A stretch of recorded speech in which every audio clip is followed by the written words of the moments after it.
Well, speaking of putting off something for too long, it should have been probably done already.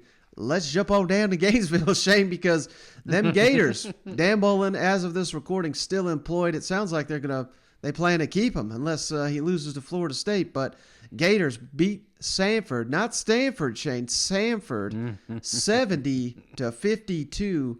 And this game was a shit show. I mean, Samford scored, 42 points, I believe, in the first half of the ball game, the most points surrendered in the history of the Swamp for a first half. And again, this is Samford. They are a losing FCS team. And if you go and watch these highlights, I assume everybody's seen them by now, but there was just simply no effort given on the defensive side of the ball for the Florida Gators. It almost seemed like the players were protesting the firing of Todd Grantham. I mean, you promote Robinson. He's one of the most popular guys there in Gainesville. I thought they'd play hard for him. It was the exact opposite. They no-showed for the first half. Now, they did shut it down for the most part in the second half. But what does that say, Shane? That that gives you an idea that that's what should have been happening all along. And I know many Florida fans are, over and done with Emory Jones, but if not for Emory Jones, who's playing banged up, scoring 6 touchdowns, you would have suffered probably the most embarrassing loss in your program history. Yeah. So let's give credit to Emory Jones and some of these offensive players for stepping up and getting the win, because Samford couldn't really slow them down for the vast majority of the game, although they did get a couple of 3rd and 4th down stops, which was embarrassing of its own. But man, during this game, I'm sitting here looking at the hot boards. I'm already getting Dan Mullen fired, and I don't know what more we need to see at this point. Do you, Shane? The Florida Gators didn't want this to be a story at all. You know what I'm saying? They didn't want anybody to talk about Samford this weekend, and that's all we were talking about because it was a ball game. It was a ball game they were losing. Yes, Florida Gators ended up winning this thing. Yes, the offense did put 70 points on the board. A lot of good things did come from this game, but golly, Mike, the Gators still get a black eye because nobody remembers the final score. They just remember you being down at half.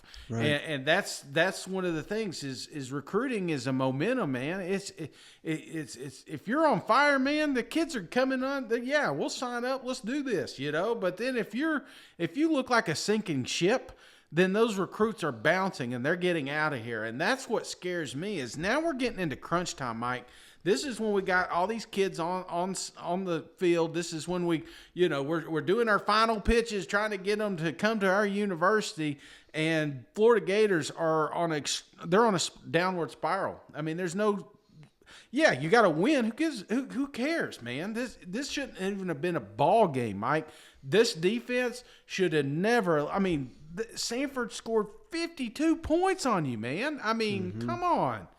I don't care if you don't have a defensive coordinator. You send 11 kids out there from the Florida Gators, you should be able to stop this team. Don't even need a script. Just like, hey, 11 best athletes, get out there and shut these guys down. They would have done it. I don't understand why. Now, on the flip side, Mike, I'm not bashing these kids at all because if you did see the celebration after the game, they were in the locker room. These kids they got the world against them right now. And it felt like, I don't know about you, man, but it felt like a victory this team needed. And so maybe they bounce back here in the final few weeks or something like that. But right now, as far as media, man, we're dogpiling them right now. Yeah, so what happens here, Shane, if Florida turns around, and this is not going to be a given. Hell, they entered this 4-game stretch, and we all said, well, they'll beat the hell out of all these teams. They're 1-1, could have easily been 0-2. If they turn around and they win at Missouri, who's going to be fighting for their bowl lives, so are the Florida Gators, really, and then they turn around and beat Florida State, do you think Dan Mullen saves his job? Yeah, I don't think Dan is fired, man. I think the scapegoat was getting rid of your defensive coordinator, and you could say, hey, look, this is why. This is why we are who we are. Because we had no leadership on that side. That is on mine, but I'm going to correct it. So I think that's the big thing is Dan's going to have some significant hires in the offseason to show, progression. It's a sales pitch at this point, Mike. I think Dan's got to get his agent in there and just tell him, hey, we're committed to this university, and this is why, and this is who we're bringing in, But until they see that, then, yeah, hell, I don't know. Maybe Dan doesn't want to be there. I don't know what's going on behind the scenes.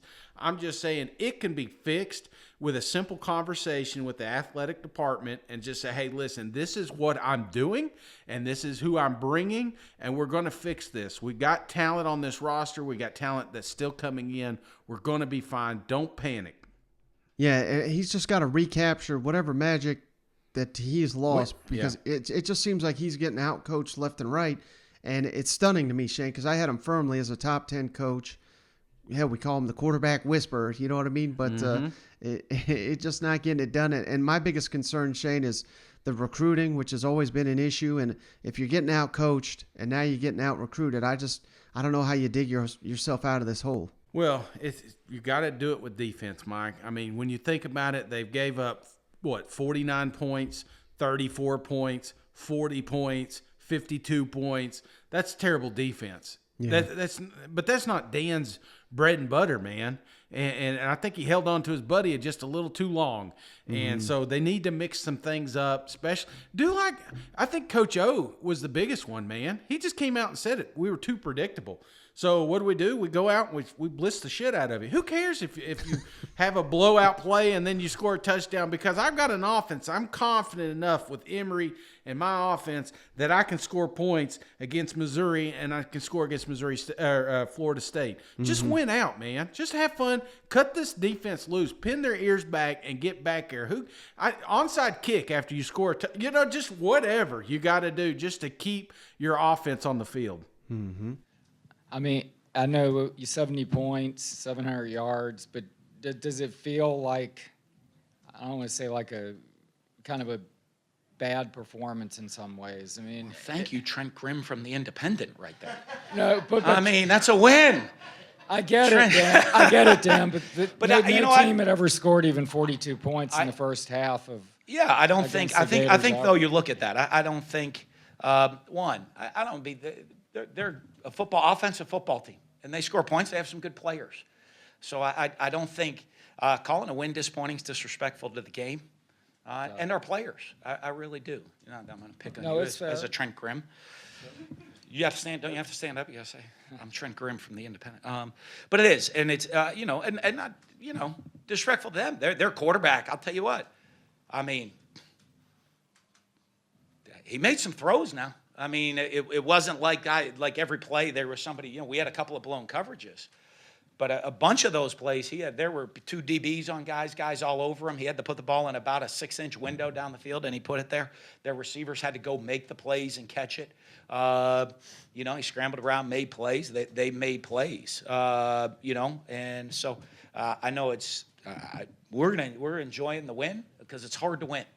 It is hard to win in the game of football. And, despite different – and when you face adversity, we've faced plenty of adversity and not come out on the right end of it. So, I don't want to say that because that'd be kind of disrespectful to our guys, their guys, and the game of football. No, it was a little harsh, but it does – like this team's looking for some momentum, and it came out, and it falls in a hole against a team that – But we got it now.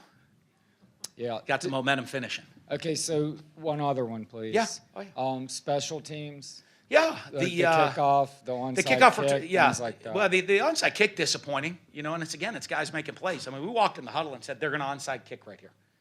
Now, they hadn't done that all year, so I didn't know if it's going to be in the middle or to the side, and we just told our guys, you're not in a hands situation because they weren't in their onside kick team. But we said, hey, we got to be ready for the surprise onside kick here. I mean, we moved guys up, be ready for the surprise onside kick. We had 3 guys right there. We didn't get the ball. And that gets into guys making plays. We put a lot of young guys on the kickoff coverage team because I wanted to see experience. And I think the kickoff return for a touchdown, obviously disappointing. But there's a lot of guys in there. And I think, we kind of bottled it up, and we should have 2 guys on the outside. They got out of position. He broke free and ended up scoring. So we'll learn from that part of it all.